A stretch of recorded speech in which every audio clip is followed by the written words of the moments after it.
Guys, स्वागत है आपका success up next YouTube channel पर। और 5000 plus mechanical engineering objective questions की सीरीज का ये 17वां लेक्चर है प्रोडक्शन इंजीनियरिंग टॉपिक का। और यहाँ से प्रोडक्शन इंजीनियरिंग ख़त्म, हमने पूरे क्वेश्चंस निपटा लिए हैं बेहद ही अच्छे एक्सप्लेनेशन के साथ। तो चलिए इस वीडियो को भी शुरू करते हैं। इस वीडियो कि आपको अगर पीडीएफ चाहिए तो आपको इस टेलीग्राम चैनल पे मिल जाएगी। इसका जो लिंक है वो आपको डिस्क्रिप्शन बॉक्स में भी मिल जाएगा, तो ज़रूर से ज्वाइन करो। ओके, अगर आपको पीडीएफ चाहिए वो, और इंस्टाग्राम पे भी हमको फॉलो करो। वैसे आप चाहो तो जाकर आप सक्सेस अप नेक्स्ट ऑफिशियल नाम से भी टेलीग्राम पे सर्च कर सकते हो, ठीक है। The broaching operation in which the either work or tool move across each other. तो अभी पिछले वीडियो अगर आपने देखा हो, इसके पहले वाला वीडियो, तो वहां पे मैंने इन सब की डेफिनेशन आपको बता रखी है। तो सरफेस ब्रोचिंग में क्या होगा, या तो वर्क या तो टूल का रिलेटिव मोशन हो एक दूसरे पे, तो फिर सरफेस ब्रोचिंग की जाती है। ओके, मतलब रिलेटिव मोशन कहना गलत होगा, या तो वर्क मूव करे या टूल मूव करे। रिलेटिव मोशन तो ऑब्वियसली होगा ही। और कंटिन्यूस में क्या होगा कि टूल जो है वो स्टेशनरी रहेगा, वर्क उसके ऊपर घूमेगा। जैसे प्लानिंग में होता है ना, प्लानिंग में क्या होता है, टूल जो वर्क होता है, बड़ा सा वर्क, वो मूव करता है, टूल स्टेशनरी रहता है, टूल से फीड देने का काम करता है। शेपिंग में क्या होता है, टूल रेसिप्रोकेटिंग मोशन करता है, वर्क स्टेशनरी रहता है। तो वैसा ही प्लानिंग जैसा है ये कंटिन्यूस ब्रोचिंग, ठीक है। Broaching is applied for machining internal और एक्सटर्नल सर्फेसिस, राउंड और इरेगुलर शेप होल्स और एक्सटर्नल और फ्लैट कॉन्टूर्स। ये सब चीजें कर सकता है। देखा था हमने पिछले वीडियो में, थ्योरी पढ़ी थी ब्रोचिंग के बारे में, जब रियर टीथ ऑफ ब्रोच, जो शुरुआत के टीथ होते हैं, मैंने डायग्राम भी आपको फोटो दिखाई थी, एक डायग्राम दिखाया था, उसमें देखा था कि जो शुरुआत के टीथ होते हैं उनकी जो हाइट होती है वो ज़्यादा वेरी करती है, जिसकी वजह से मैक्सिमम मेटल रिमूवल भी आपको शुरुआत के टीथों में देखने को मिलेगा। The advantage of broaching operation is that आपको प्रोडक्शन वेरी हाई रहता है, high accuracy and surface finish देखने को मिल जाएगी। इसके साथ ही आपको क्या होगा, रफिंग, फिनिशिंग, सारे ऑप्शन एक ही साथ हो जाएंगे। तो all of these. Hot machining of carbide tool is preferred over high speed steel rods. तो हॉट मशीनिंग में सॉलिड कार्बाइड टूल प्रेफर किए जाते हैं हाई स्पीड स्टील टूल के जगह पर। तो बिल्कुल सही बात है। अगर आपने मैंने शुरुआत के वीडियोस देखे हों तो मैंने बताया था कि जो कार्बाइड टूल्स होते हैं उनकी एक प्रॉपर्टी होती है जिसे कहते हैं रेड हार्डनेस या हॉट हार्डनेस कहते हैं। तो ये सारी जो प्रॉपर्टीज होती हैं इनकी वजह से क्या होता है कि जो मटेरियल है वो एलिवेटेड टेम्परेचर्स पे भी अपनी हार्डनेस को रिटेन कर जाता है। अपनी एलिवेटेड टेम्परेचर पे भी कार्बाइड्स वगैरह जो हैं वो ज़्यादा टेम्परेचर बियर कर जाते हैं और अपनी मैकेनिकल प्रॉपर्टीज को ख़राब नहीं होने देते, अपनी टफनेस को कम नहीं होने देते, अपनी हार्डनेस को कम नहीं होने देते। इस वजह से हॉट मशीनिंग जब करनी है, हाई टेम्परेचर पर अगर आपको जाना है, तो आप कार्बाइड टूल्स को यूज़ करेंगे, high speed steel, high carbon steel नहीं यूज़ करेंगे। In hot machining work is heated by, किसी भी तरीके से हीट कर सकते हो, simple heating, flame heating, induction heating, any of the these, जो भी आपके पास अवेलेबल हो उससे हीट कर लो। Which of the following statement is correct about hot machining?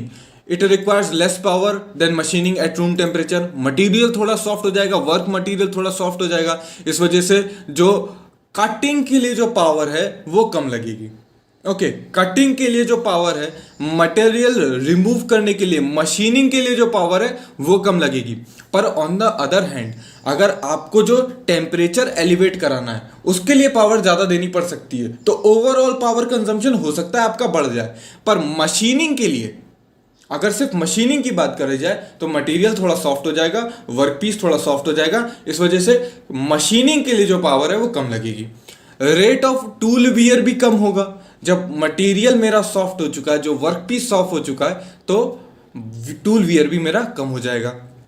It is use for high strength and high temperature resistance material.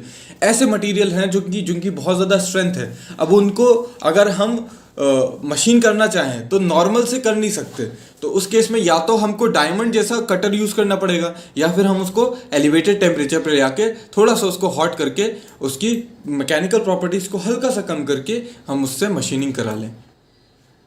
Modern machining processes, या जिन्हें कहते हैं unconventional non traditional machining processes होती हैं, जिसमें जो अभी तक क्या होता था ना कि जो टर्निंग करते थे हम, यहाँ पे हेड स्टॉक था, ये टेल स्टॉक था, इसके बीच में हमने रॉड फंसा दी और यहाँ से कटिंग टूल लगा रहे हैं। ब्रोचिंग में कहीं भी कोई भी हमने अभी तक जो प्रोसेसेस देखी उसमें जो टूल है और उस वर्कपीस का डायरेक्ट कांटेक्ट हुआ करता था।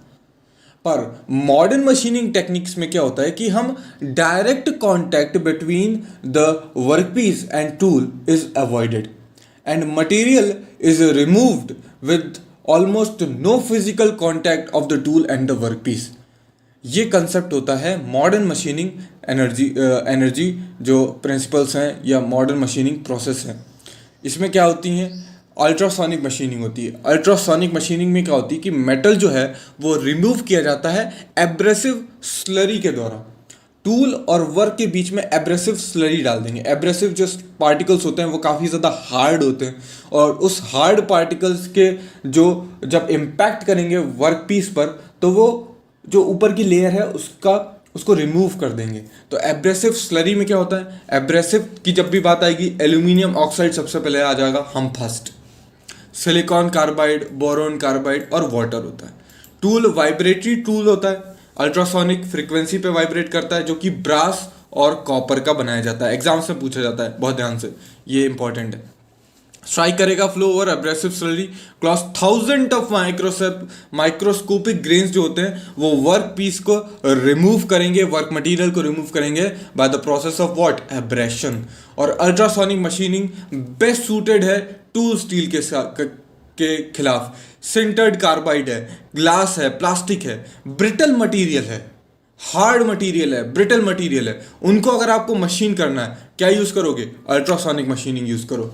और कोई जरूरत नहीं है आपको ये बात ध्यान रखने की कि मटेरियल कंडक्टिंग है कि नहीं है, नहीं है कंडक्टिंग, बेहतरीन काम करेगा, ऐसा नहीं है। बाकी आगे जो प्रोसेस देखेंगे हम उनमें ऐसा जरूरी होता है कि मटेरियल जो है वो कंडक्टिंग होना चाहिए, पर अल्ट्रासोनिक मशीनिंग में ये जरूरी नहीं है। It cut the material at a very slow speed and produce good surface finish भी आपको देखने को मिल जाएगी।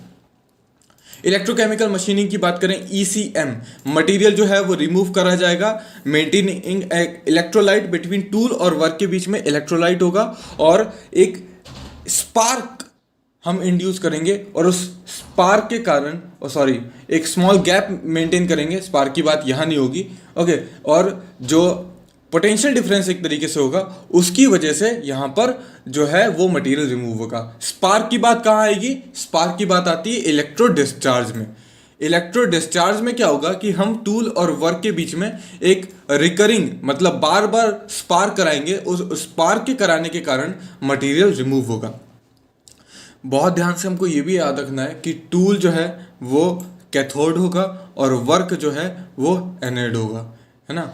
बहुत ध्यान से याद रखना है, एग्जाम्स में पूछा जा सकता है कि इलेक्ट्रो डिस्चार्ज मशीनिंग में टूल जो है उसे कैथोड बनाया जाता है कि एनोड बनाया जाता है कि कोई भी बना सकते हैं या फिर ऐसा कोई रूल नहीं है, इस टाइप से क्वेश्चन पूछा जा सकता है। और जो बीच में इलेक्ट्रो डिस्चार्ज में डाइलेक्ट्रिक फ्लूइड रहेगा, ओके। आगे देखेंगे जो डाइलेक्ट्रिक फ्लूइड है वो जो है वो कूलेंट की तरह काम करेगा, जो चिप्स हैं या जो मटेरियल रिमूव हुआ है उसे फ्लश आउट करने के लिए काम करेगा। तो ये सारे काम होते हैं डाइलेक्ट्रिक्स के। जो टूल है वो कास्ट आयरन, ब्रास, कॉपर या टंगस्टन अलॉय का बनाया जा सकता है। इसके अलावा दो electro discharge machining hardest material जो है high degree of surface finish के साथ उनको भी मशीन कर देगी। तो अल्ट्रासोनिक मशीनिंग में मटेरियल जो रिमूव होगा एब्रेसिव स्लरी की वजह से होगा। In electrochemical machining metal is removed by maintaining electrolyte between the work and tool varying a small between gap होगा उनके बीच में, बिल्कुल सही है। पर डिस्चार्ज में स्पार्क आएगा, यहाँ पे सिर्फ गैप है, ध्यान से। और erosion cause by recurring spark discharge between tool and work discharge, spark आ गया तो फिर इलेक्ट्रो डिस्चार्ज, और इलेक्ट्रो डिस्चार्ज में डाइलेक्ट्रिक यूज होगा। और उसमें इलेक्ट्रोकेमिकल मशीनिंग में इलेक्ट्रोलाइट यूज होता है, ओके। तो ये भी डिफरेंस है। एब्रेसिव स्लरी अल्ट्रासोनिक मशीनिंग में फाइन पार्टिकल्स एल्यूमिनियम का oxide, boron carbide, silicon carbide, किसी का भी यूज़ कर सकते हो, कोई दिक्कत नहीं। हॉट मशीन में टूल जो है वो टंगस्टन कार्बाइड का बनाया जाता है। अल्ट्रासोनिक मशीनिंग में टूल जो है वो ब्रास और कॉपर का बनाया जाएगा। अल्ट्रासोनिक मशीनिंग बेस्ट सूटेड है to steel, sinter carbide, glass, brittle material पे बहुत बढ़िया काम करेगी, हार्ड एंड ब्रिटल मटेरियल पे। नेक्स्ट है इन इलेक्ट्रोकेमिकल मशीनिंग, जो गैप होगा वो 0.75 mm का रखते हैं। Which of the following statement wrong about the ultrasonic machining? तो अल्ट्रासोनिक मशीनिंग ब्रिटल और हार्ड मटेरियल पे की जा सकती है, ओके और कट करेगी वेरी स्लो स्पीड पे, ये भी सही थी। Produce surface finish, large amount of material remove नहीं होता अल्ट्रासोनिक मशीनिंग से, फिनिशिंग ऑपरेशन है। तो सी ऑप्शन यहाँ पर सही होगा या फिर रॉन्ग होगा, रॉन्ग हमें बताना था। डाइलेक्ट्रिक इलेक्ट्रो डिस्चार्ज मशीनिंग में यूज होगा। इन इलेक्ट्रो डिस्चार्ज मशीनिंग डाइलेक्ट्रिक जो होगा वो मूवमेंट ऑफ स्पार्क में control spark discharge, coolant, flush of the material removed, ये सारे काम करेगा डाइलेक्ट्रिक, ओके। इन इलेक्ट्रो डिस्चार्ज मशीनिंग टूल जो है वो ब्रास, कॉपर, टंगस्टन अलॉय, किसी का भी बनाया जा सकता है। In electro discharge machining tool is connected as cathode, तो टूल कनेक्टेड कैथोड रहेगा और वर्क पीस एनोड रहेगा, TCW है, ठीक है। फिर which of the following statement is correct about the EDM electro discharge machining? Hardest material हो बिल्कुल मशीन हो जाएंगे, high degree of surface finish मिल जाएगी, टूल और वर्क कभी भी कांटेक्ट में नहीं आएंगे, सबकी सब करेक्ट स्टेटमेंट है। EDM machining electro discharge machining is applied for sharpening करनी है कार्बाइड टूल की, ठीक है, कार्बाइड डाइस की। कार्बाइड डाइस अगेन आपको डाइस बनाने हैं तो वो जो डाई होगा वो बहुत ज़्यादा हार्ड होगा। पंचेस एंड डाइस जो होते हैं हैविंग कॉम्प्लिकेटेड प्रोफाइल है। ये डाइस और पंचेस कहाँ यूज़ कर सकते हैं हम? शीट मेटल ऑपरेशंस में। शीट मेटल ऑपरेशंस में डाइस और पंचेस का यूज़ होता है और वो काफ़ी ज़्यादा हार्ड बनाए जाते हैं, ठीक है, टफ बनाए जाते हैं। ऐसे मटेरियल को अगर आप नॉर्मल से करने जाओगे ना, आपके टूल की ऐसी की तैसी कर देगा वो। तो इस वजह से हम या तो फिर बहुत ज़्यादा हार्ड टूल यूज़ करना पड़ेगा, उसकी कॉस्ट अलग आ जाएगी, इस वजह से ये प्रोसेस यूज़ की जाती हैं। Large number of small holes बनाने हैं सीव्स या फ्यूल नोजल्स में, स्मॉल होल्स बनाने हैं, ठीक है, तो हम यूज़ करेंगे व्हाट EDM। इम्पोजिंग करनी है, एंग्रेविंग ऑन हार्डर मटेरियल, तो हम EDM यूज़ कर सकते हैं इन सारी प्रोसेस पे। विच of the following process is use for preparing part having large curved surfaces and thin sections? इसके लिए केमिकल मिलिंग यूज़ कर सकते हैं, इसको ऐसे याद रख लीजिए। केमिकल मिलिंग ऑपरेशन जो है वो एक टैंक रहेगा जिसमें ईचिंग सॉल्यूशन होता है, उसके अंदर टैंक के अंदर ईचिंग सॉल्यूशन होगा, ठीक है, तो ईचिंग सॉल्यूशन से भी मटेरियल रिमूव होगा और मिलिंग जो है वो वहाँ पे मिलिंग की प्रोसेस तो होगी।